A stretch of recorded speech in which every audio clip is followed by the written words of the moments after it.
आत्ता आपल्यासोबत ॲडपुआ परांजपेचे माजी विद्यार्थीपैकी आणखी एक विद्यार्थिनी, त्यांच्याकडे आपण थोडक्यात जाणून घेऊया. मॅडम नमस्कार, आपली ओळख सांगावी. नमस्कार, मी दीपाली शिंदे गुरव. मी पण 1995च्या बॅचची विद्यार्थिनी आहे.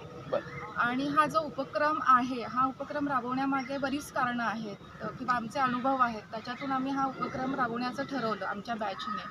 तर आपलं सगळेजण तळेगावमध्ये राहतात. तळेगावचं तुम्हाला जे स्टेशनचं तळं आहे सगळ्यांनाच माहिती आहे. सकाळी सगळेजण तिकडे फिरायला जातात, संध्याकाळी फिरायला जातात.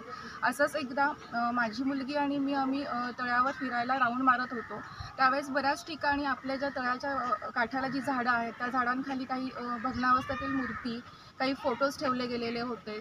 तसेच तळ्याच्या किनारी काही आपले देवांची वस्त्र ही पडलेली होती किंवा काही फोटोही पडलेले होते. लोकांनी त्यांना विसर्जित केलं होतं, पण ते विसर्जित न करता ते तळ्याच्या काठावर त्या सगळ्या गोष्टी आलेल्या होत्या. तर तिने मला विचारलं की आई, हे असं का, हे असं लोक का टाकतात? तर त्यावेळेस मी तिला ते उत्तर नाही देऊ शकले, पण मी तिचं समाधान होण्यासाठी सांगितलं की आपले काही भग्नावस्थेतील देव असतात ते आपण घरात ठेवू नाही शकत, यासाठी आपल्याला विसर्जन करावं लागतं. पण हे सांगताना मन कुठेतरी हे होत होतं की आपण असं काही गोष्टी आपण नैसर्गिक ठिकाणी आपण विसर्जित करतो, त्यावेळेस पर्यावरणाचं सुद्धा नुकसान होतं. आणि हे पर्यावरणाचं नुकसान होणं हे कितपत बरोबर आहे किंवा हे त्या पिढीला, पुढच्या पिढीला पर्यावरणाचं महत्त्व कळायला हवं.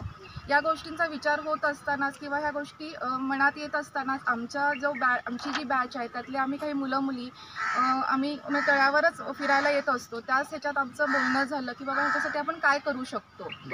हे करतानाच आम्हाला नाशिकच्या संपूर्ण सेवा फाउंडेशनची माहिती मिळाली आणि त्या संस्थेशी आम्ही संपर्क साधून त्या संस्थेची पूर्ण माहिती घेतली की हे काय करतात. त्या संदर्भात आम्हाला त्यांच्याकडून बरीच माहिती कळाली की जे भग्नावस्थेतील मूर्त्या असतील, पोथ्या असतील किंवा आपल्याला आपल्या पूर्वजांचे फोटो असतील, तर हे जे काही फोटोज ह्याचं ते संकलन करून त्याचे योग्यरित्या विधिवत उत्तरपूजा करून त्याचं ते विघटन करतात आणि त्यापासून परत नवीन वस्तू तयार करतात. ही संकल्पना आम्हाला खूपच छान वाटली आणि ह्या अनुषंगाने आम्ही 26 जानेवारी ॲडव्होकेट पुआ परांजपेच्या ग्राउंडवर संकलन केंद्र सुरू केलेलं आहे की मी या उपक्रमांतर्गत सगळ्यांना आव्हान करू इच्छिते की तुम्ही आपल्या घरातील ज्या आपण श्रद्धेने पूजा केलेल्या मूर्त्या असतात त्या मूर्त्यांना आपण तिथे न टाकता किंवा घरात न ठेवता त्या आमच्या संकलन केंद्रावर आणून द्याव्यात. आणि आम्ही एवढी तुम्हाला खात्री देऊ शकतो की त्या मूर्त्यांचं आम्ही अगदी विधिवत उत्तरपूजा करून त्याचं विघटन करू. तर मला सगळ्यांना हे एकच आव्हान मी करू इच्छिते. धन्यवाद.